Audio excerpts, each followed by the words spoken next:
Too often the media loves to scare us because nothing sells like bad news.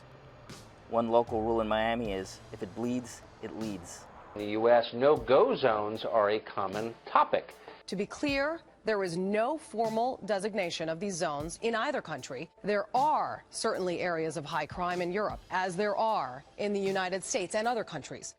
I think that's dangerous. I think it's dangerous in America. I think it's dangerous in Europe. These neighborhoods that you're talking about, these so-called no-go zones, are they in London? Are they in Birmingham? Are they in other cities? Have you spoken?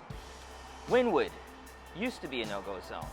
It was an abandoned warehouse district and no one ventured there after dark. It was full of crime and it had a horrible reputation. But now it's Miami's hippest neighborhood. It's full of art galleries, restaurants, bars, and tourists. While filming my past episodes, all of my friends and family would always tell me to be careful, usually in a lighthearted fashion. But when I told them I was going to the south side of Chicago, everyone's mood changed. My own family implored me not to venture there. My mother was taken in by the urban myth that the police department doesn't even dare to venture there and begged me not to go. President Trump has chimed in more than once on the dangers of Chicago's south side. President Trump wants to know, quote, what the hell is going on in Chicago? He asked that question today at the FBI Academy.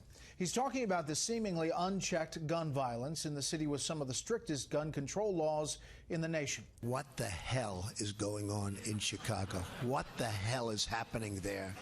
This was another tweet just out. Yes. You've got carnage in your streets. I'm going to send in the feds. There's the tweet.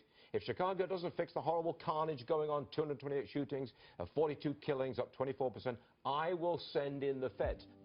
While the city of Chicago does have a high crime rate, the vast majority of it is concentrated in the south side.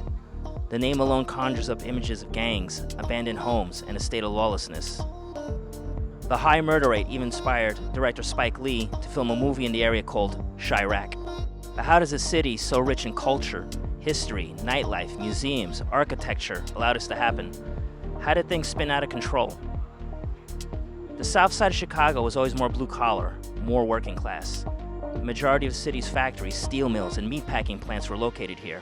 The labor force for all of this industry came from immigration from Europe, mostly from Ireland, Italy, Poland, and the former Yugoslavia. When World War I broke out, immigration from Europe was stopped. At the same time, the Great Migration from the American South was going full steam ahead. With a demand for labor, many African Americans chose Chicago as their new home. Of course, racial tension ensued, and the Great Race Riot of 1919 occurred. Events like this only made whites flee to the suburbs, and in the 1960s, the construction of the Dan Ryan Expressway actually created a physical barrier, dividing the city from the affluent northern half to the poorer south side. Then, when the factories and meat processing plants started to shut down, unemployment rates skyrocketed, starting the endless cycle of poverty and despair with empty promises from a countless parade of politicians. From what the media tells us, the south side of Chicago is nothing more than a barren wasteland of gang violence. But what about the people that actually live there? What about the people that go to work every day and have nothing to do with any type of criminality? How come they never make the news? Is it fair to label a whole town as bad when most of the people there are good? How different is the media portrayal as to what the reality is? I had to find out for myself. Here I am, my Airbnb, south side of Chicago. Not too bad at all. This is gonna be my home for the next 2 days.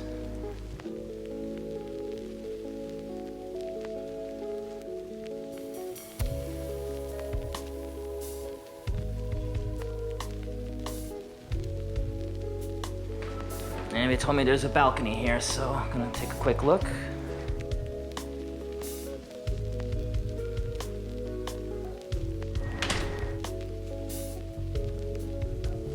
Well, here I am in the mean streets of the south side of Chicago. And so far, everyone's been super friendly, super nice. Got a couple of odd looks walking around this camera, but that's to be expected.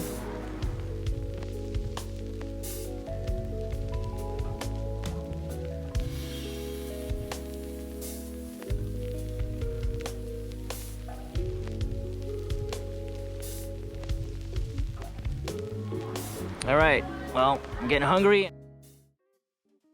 I decided to go head first in my journey into the South Side. I was told that Inglewood was probably the most dangerous neighborhood, so of course I had to check it out for myself. I decided to start my visit at Sonia Cafe. It's a jewel of a cafe right in the heart of Inglewood.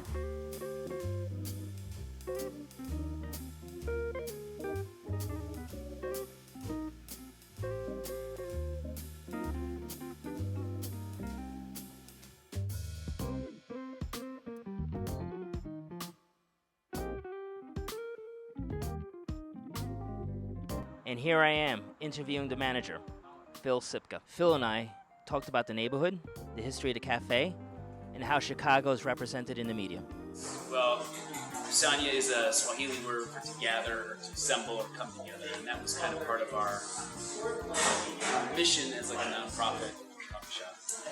Next question, why did you do that? I mean, I admire what you're doing with the nonprofit, but it's, what made you choose to go in that direction instead of like a Starbucks type or it's a lot more complicated to do it that way. But I think one of the things that was important to us was we wanted to be able to say nobody owns this, nobody's profiting on it. It's literally just a organization for the community by having just to be here, charitable. Wow, that's really admirable. You don't see a lot of that anymore. Yeah, the IRS didn't see it as they couldn't understand it either. Yeah, they didn't understand that model, but eventually they did.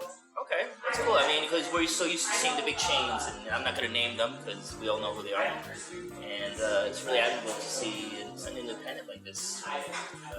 Yeah, when we started, I don't think Inglewood's a neighborhood who I don't think is a lot of larger businesses. You don't see a lot. They can't see the profit potential. And that's not why we're doing it, but they're not going to be the ones that are creative enough generally to envision coming here. So we as residents decided that it's going to happen. It's going to have to come from us first. That's great. Do you live in the neighborhood? Yeah, I've lived here for about 11 years now. Wow, okay. Awesome. And how long is the history of this place? How long has it been open for? We've been open since November 2013, so a little more, coming up on 6 years now. Nice. And the clientele, mostly locals, I guess? People who live here, work here, generally. Occasionally we get some outside visitors. I was going to say, you get the lost tourists once in a while? Every now and again, but mostly, primarily. And that's good, that's right where we want to be. We really want to be a place for neighbors. That's what we initially envisioned as a gathering place for England residents. Right, and on your webpage, check it out by the way, I noticed you also do like community events like yoga classes, spoken word, events like that. Yeah, we try to do events that are curated by our neighbors. So we, unlike the traditional nonprofit model that kind of like identifies needs and then they try to fit all those needs, we wanted to kind of just be able to empower our neighbors to be a place where they could create and they could share what they have with their neighborhood. So 100% of our events, probably for the last 4 or 5 years, have just simply come from our neighbors saying, this is what I love to do, this is what I want to share, and we're in this space for them. It's awesome. It's awesome. And I noticed when we turned the camera, some of the art on the walls. Yeah. Is that by residents? Yep. They're all local artists. A lot of them doing this will be their first or second gallery showing. A lot of them are that, and one of our board members is really passionate about that.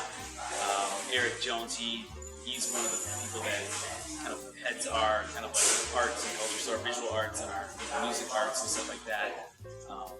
He kind of partners with both artists. So is it for sale?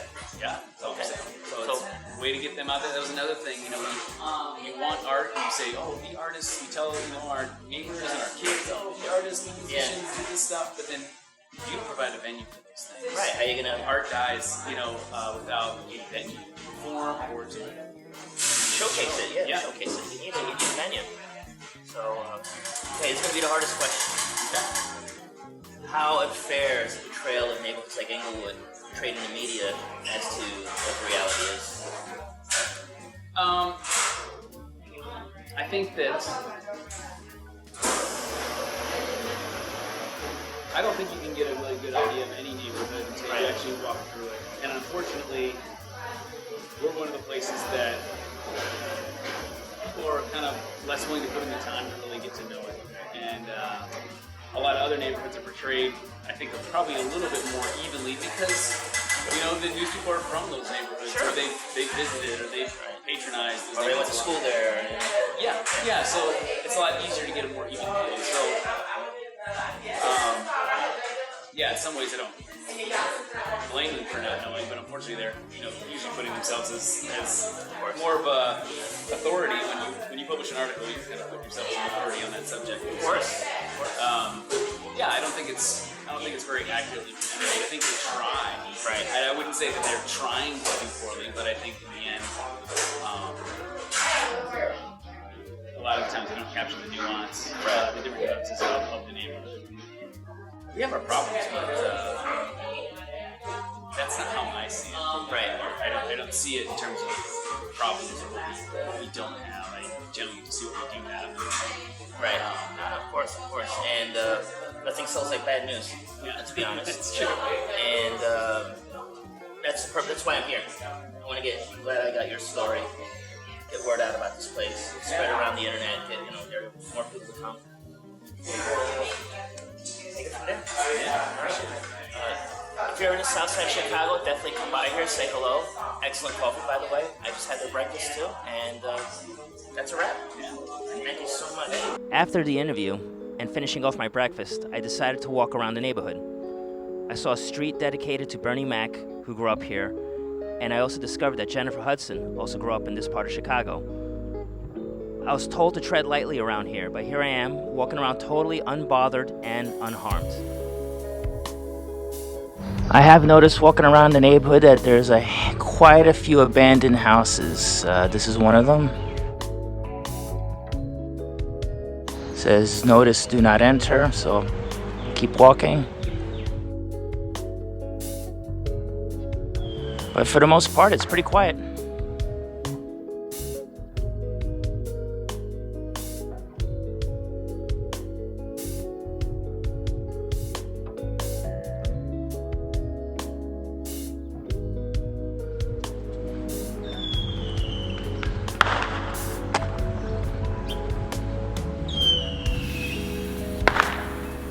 Oh, by the way, if that's fireworks going off in the background, it's not gunshots, so don't be alarmed. It's the day after 4th of July. I'm sure we're just getting rid of what was left over. At least I hope it is.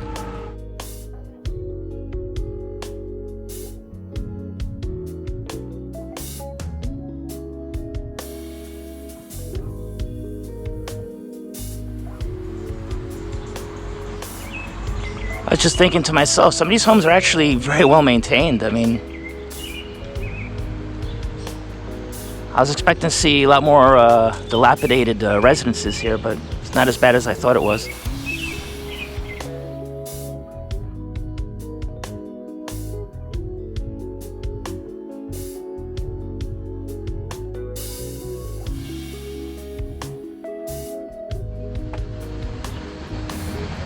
Okay, here we go. Here's an abandoned property.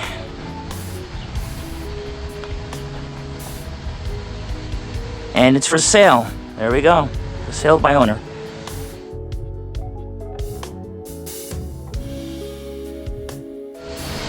And there we go. There's another empty one, abandoned building. I then decided to check out the DuSable Museum of African American History. It's located in the Washington Park neighborhood of the South Side. I really love the World War I artifacts and memorabilia. I highly recommend this museum and learn quite a bit.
For the people that know me personally, they all know that I'm a big fan of Anthony Bourdain.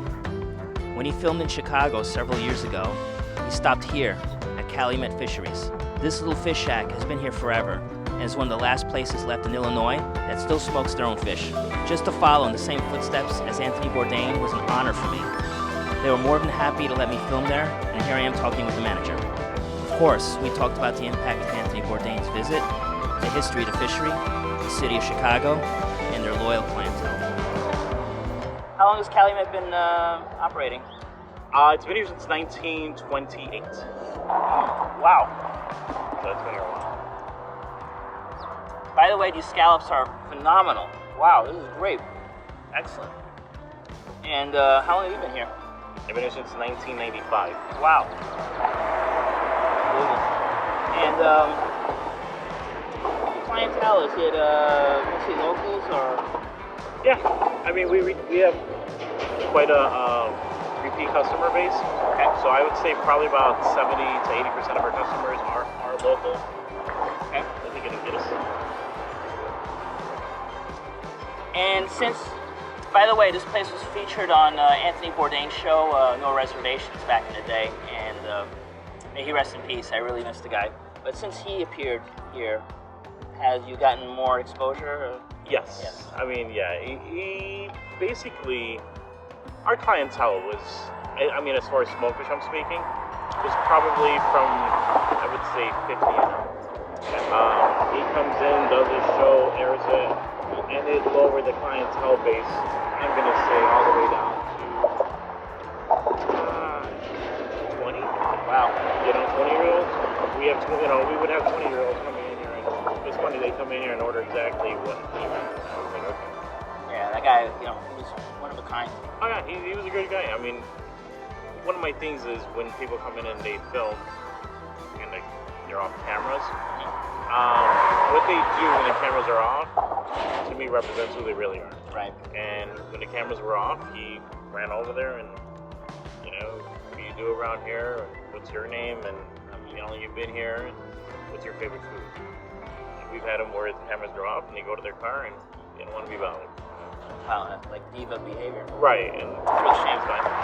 And I mean, I ordered scallops here. Do you have a personal favorite? I usually do smokefish, which I should have offered that to you, but I'm love shellfish is my weakness. There you go. But we have smokefish like smoked shrimp, smoked salmon, a couple of garlic salmon. Oh, that's really good. Okay. As far as fried shrimp, I would say is probably my favorite. Shrimp and smoked. Okay, and smoked fish is your best seller? Yeah. Well, not the best seller, but we sell quite a bit of it. We're one of two places in the city of Chicago that can still smoke the old-fashioned way. Wow. So that's what people like about us. Yeah. And all right, the question everyone always, the reason I'm here, how Chicago is represented in the media. All we hear about is the bad, the bad, the bad. I mean, bad news travels fast, no matter where you are. I mean, nobody ever wants to see, the kid actually save the puppy, so to speak. Yeah, I mean, it is what it is. I mean, of course, media sells, and people want to see that. But how bad is it? It's not bad. I mean, it depends on where you live and who you decide to hang with. That's going to determine whether you're going to have issues with it. The average bystander, I mean, it happens, but for the most part, you also have to understand how many people are in Chicago compared to a little town. Of course. You're going to have more of everything. Just here for the record, I've been in Inglewood all morning, and people couldn't have been nicer to me. And they saw me running around with this camera here. And you still have it? I still have it. I'm talking to you right now. So, I mean, absolutely nothing. Yeah, I mean, like I said, it depends on who you hang with, how you act, how you portray yourself. You want trouble? You can find trouble. It's everywhere. Not just in Chicago. There's trouble. Later on that evening, I decided to check out the local nightlife. I headed to Leo's Den. It was the nearest place to where I was staying in the South Side, and I was more than pleasantly surprised when the staff informed me that it was house music night, which is held on the first Friday of every month. I know what you're thinking. You're expecting hip-hop and R&B. Let me digress for just a few minutes. When we all think of house music, we usually think of a European DJ or a nightclub on the Jersey Shore. Well, you couldn't be more wrong. House music was actually born here in Chicago in the early 80s, and it was popularized at a club called The Warehouse, hence the name of the musical genre. DJs and artists such as Frankie Knuckles, Jesse Saunders, and Ron Hardy made the music popular. When producers and DJs from London came to Chicago and brought that music to the clubs of London and Ibiza, it exploded globally in popularity and is now known as EDM. I'm Maggie. I'm filming this for YouTube. Yes. It's going to be called NoGoZones. NoGoZones? Yes. What is that? No-go? No-go? Places you're not supposed to be, but I'm going to highlight and show that it's not as bad as the media makes it out to be. Absolutely. Fuck your name. Except, there you go. So. If you got some shit on your mind and you trying to get it off, come see us. Okay. We in the no-go. All right. If they tell you no, go. Absolutely. Thank you very much. Thank you. Here at Leo's Den, they're paying homage to their musical history. And I had the pleasure of meeting the DJ performing that night. His name is Daniel Spencer, and I highly recommend to check him out if you're ever in the area. Again, like in so many other occasions of my travels, I was greeted with warm smiles and handshakes everywhere I went.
next morning, I went to the Robust Coffee Lounge for breakfast.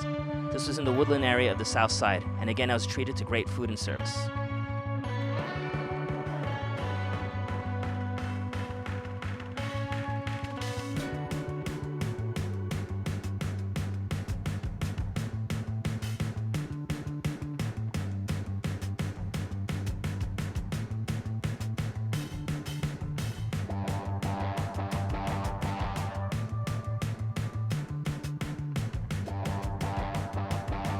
I decided to do more walking around, and I was pleasantly surprised to come across Oak Woods Cemetery. They have a cool statue of Abraham Lincoln, but if you actually want to visit Lincoln's grave, you're going to have to head to Springfield.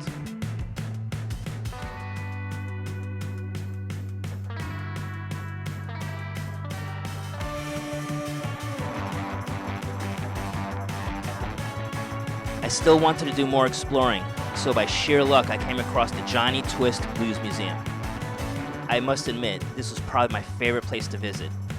Blues music originated in Mississippi, but it came to Chicago via the Great Migration. Here in Chicago, the blues spread in popularity, and mainstream America fell in love and discovered its raw sound and power. If I was to list all of the blues musicians with Chicago roots, I would be here all day. The blues spread out all over the world and influenced countless musicians, especially in England, where bands such as the Rolling Stones, Led Zeppelin, and Eric Clapton borrowed heavily from them. I wasn't allowed to film inside, but then again, he let me know that he doesn't let anyone film inside his museum. I was in awe of Johnny Twist. He's the curator of this museum, and he's played guitar with just about everybody. He told me amazing stories of Muddy Waters, Ike and Tina Turner, Bo Diddley, and Buddy Guy. I'm a big fan of musical history, and I feel like I could have done the whole episode just on this gentleman. Lord have mercy. Boogie, baby. We're gonna boogie. We're gonna boogie. We're gonna boogie. We're gonna boogie. Line boogie.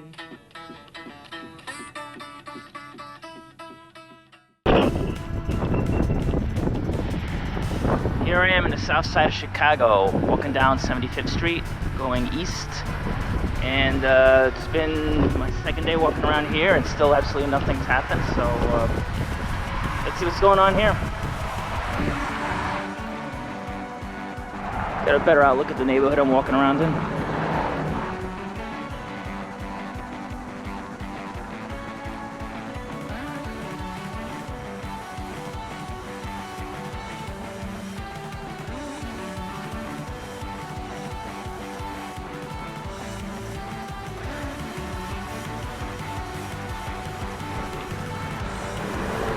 Can't tell by the video, but it's really hot outside and I'm dying of thirst, so I think I'm gonna stop in here for a beer. Why not? What's the worst that can happen? And it's closed. All right, well, that ends that. Oh, had to be buzzed in. Hello. Well, I just had a couple of drinks in there. I'm feeling much better. I was really thirsty and tired from all this walking, so it was pretty good. They did not want me to film in there, so I want to respect their wishes. I did not want to intrude on anyone, but they asked me not to film in there. But that's all right. I had a couple of drinks and ready to go. So on with the walk.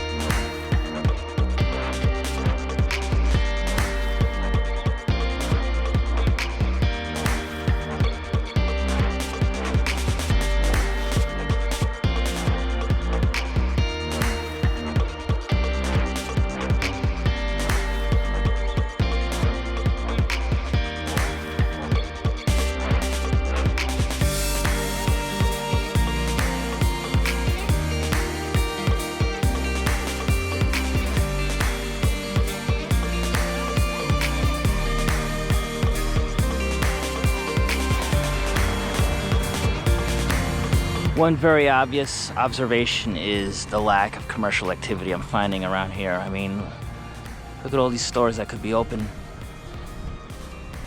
and there's nothing here.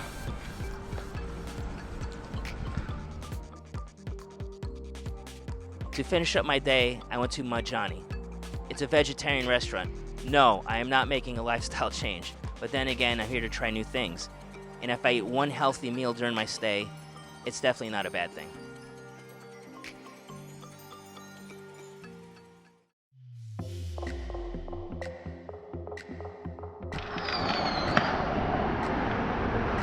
All right, here I am, South Shore neighborhood of south side of Chicago. And when I first heard the explosions, I thought maybe it was gunfire, but no, it's just fireworks.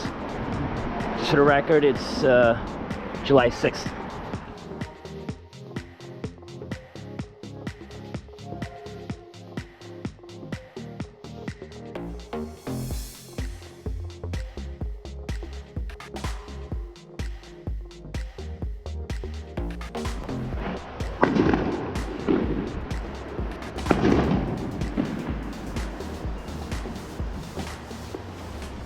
That sounded like fireworks. Well, at least I hope it was.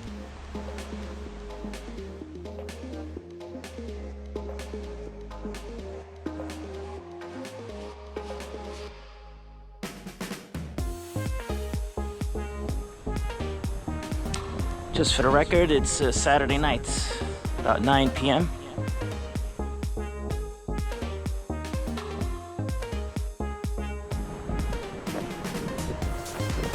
But this house is very well kept. I do like the flag. Very nice.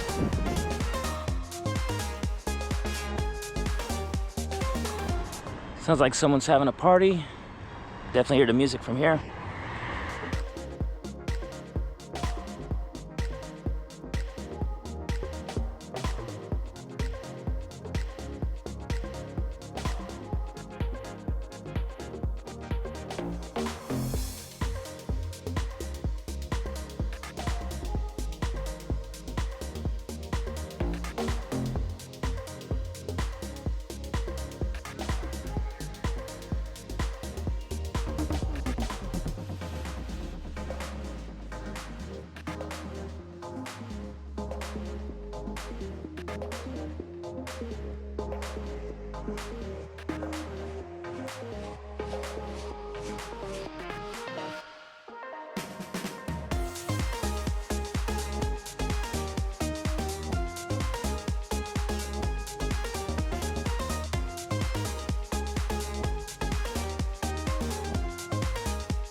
And this is me walking back to my Airbnb.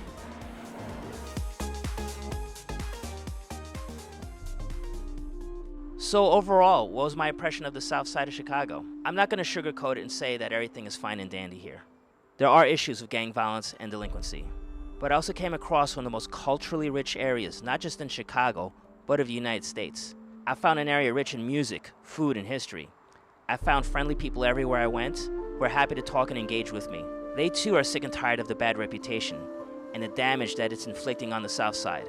I don't have any special solutions, but I will go on the record to say that I love Chicago, and it will always have a special place in my heart for it. I'll be optimistic that things will eventually turn around here, and that everyone will get a chance to visit and enjoy this neighborhood. This video is dedicated to the working people of Chicago. Join me in the next episode, when I will be in New Orleans.